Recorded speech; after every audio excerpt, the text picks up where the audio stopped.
After you compiled a Geom4 application program written by somebody else, such as the official Geom4 examples or Gears, the first thing you may want to do is to check what kind of detectors are simulated in this program.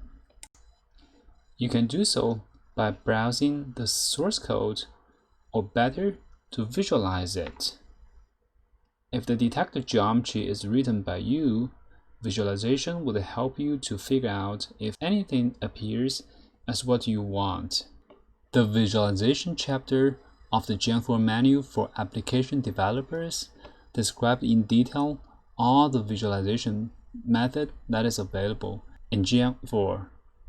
However, some of them may work for you, others may not. Let's start with something that definitely works for you, no matter what. The first one is called ASCIITree. You can find detailed explanation of it in the section called Visualization of Detector Geometry Tree in the Geom4 manual for application developers. It is also explained in Gears Examples Detector Visualization folder.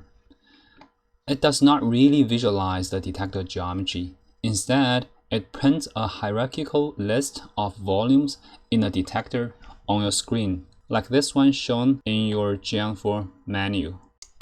The only Geom4 command you need to use this method is called thisDrawTree.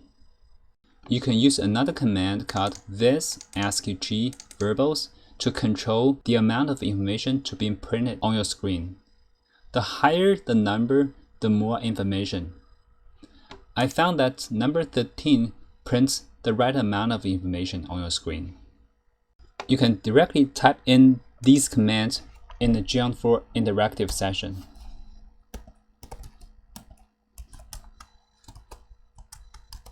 Or to save these commands in a ASCIItree.mac file and run it by typing gears ASCIItree.mac in the directory where the Mac file is saved.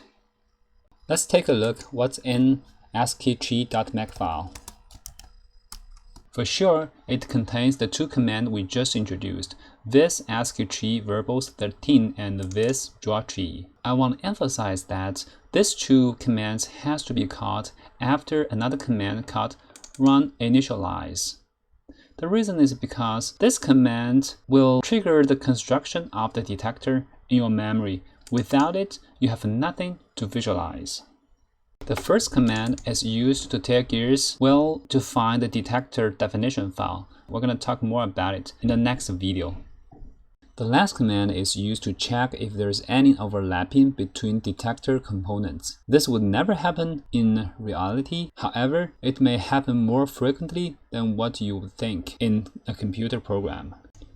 It prints out information like this in your terminal in case everything is okay. It warns you in case some overlapping is detected. In the Linux or Mac terminal, you can use the Mac file as an argument of the Gears command. In this specific example, the ASCIItree lists 3 detector components called Gears 1, 2, and 3. They're made of different materials. The first one is made of stainless steel, the second one is made of brass, third one is made of paraffin. They're all placed in another volume called World, which is filled with air. In a Windows machine, you can easily get a terminal by highlight your address bar and type CMD and return.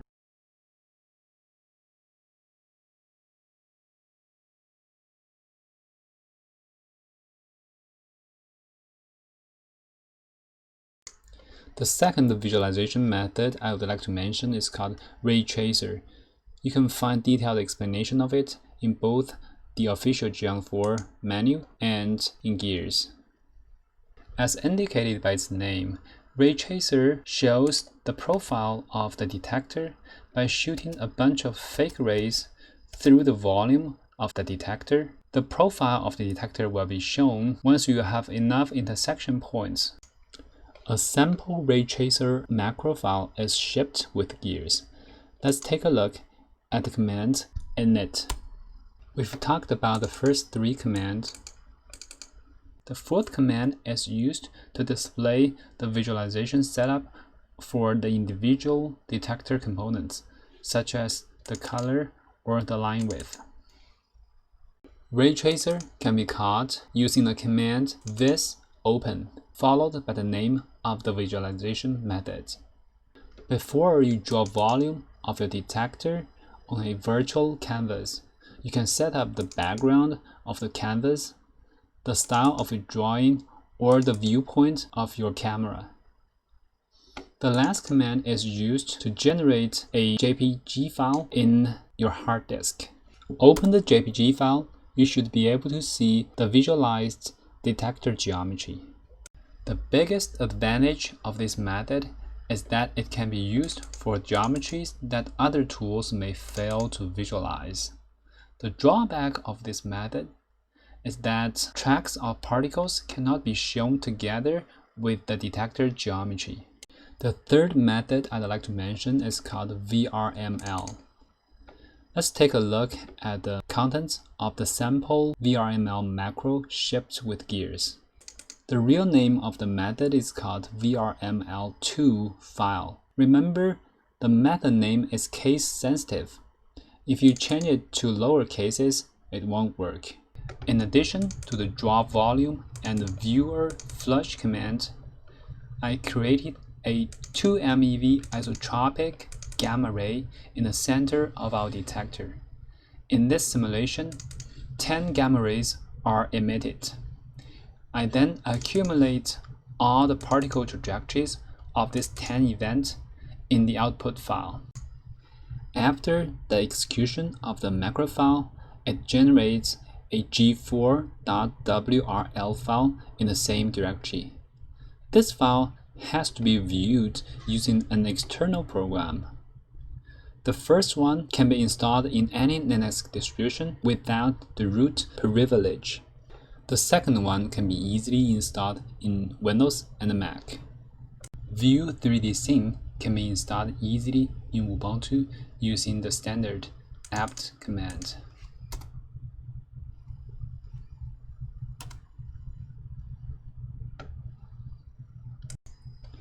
After the installation, you can use the command to open the g4.wrl file. You can use your mouse to rotate your geometry. After the installation of free WRL in the Windows machine, you can simply double-click on the output file to visualize it. In the worst-case scenario that you failed installing any external program to visualize the VRML output files, you can still use a shell script v2x shipped together with the vrml.mac file to convert a g4.wrl file to a g4x3d file. The latter can be embedded into a HTML file which can be opened in any modern browser such as Firefox or Chrome. The icon in the Gears website is a demonstration of this method. Click on it and then follow the instruction here to examine your detector geometry. The last method I'd like to mention is HepRepFile. Remember, the method name is case sensitive. Please type it in as it is. In addition to the particle trajectories, you can add more things into your canvas together with the detector geometry, such as axis of the coordinate system, date, and scale. A successful execution of the Mac file would generate a G4 data HepRepFile in the same directory. It can be viewed using an external program called HepRep in wireframe mode, that is, no surface, only outlines. The problem of this program is that it only runs in a very old Java version 1.8, while the current Java version is 14.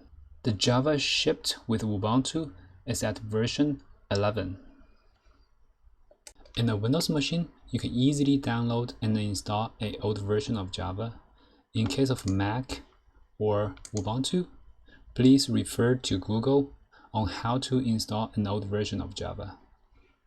Once you download the HepRep.jar file from the internet, you can double-click on its icon and run it. You can then load the output file from Gears to visualize the detector geometry.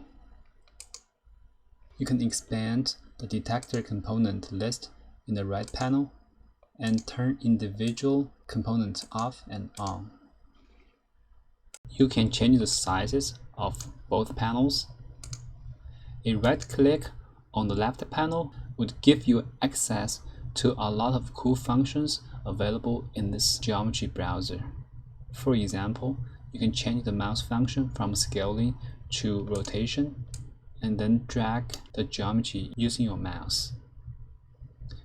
One cool function I like a lot is pick to measure. You can measure the distance from one point in your geometry to another point and get the measured length out of it. Another cool thing about this browser is that you can turn individual particle trajectories off and on. And you can use these two arrows to go to the previous or next event. To summarize, these 4 visualization methods, ASCIITree, RayTracer, VRML, and HepRepFile, are available in any Gen4 installation. You should be able to use one of them as long as you have a Gen4 installed in your system. The last 2 methods are more powerful, but they do require external visualization programs. It may take you some time to install one of those programs, but trust me, it's worth the effort. There are still many other visualization methods that I haven't covered in this video. For example, the cute front end of the OpenGL method is very nice. You can rotate it. You can switch from the solid mode to the wireframe mode. You can also use a right click to bring up a lot of other functions to control your visualization. However, it does require you to enable Qt in your Gen4 installation process. It may not be available in any Gen4 installation.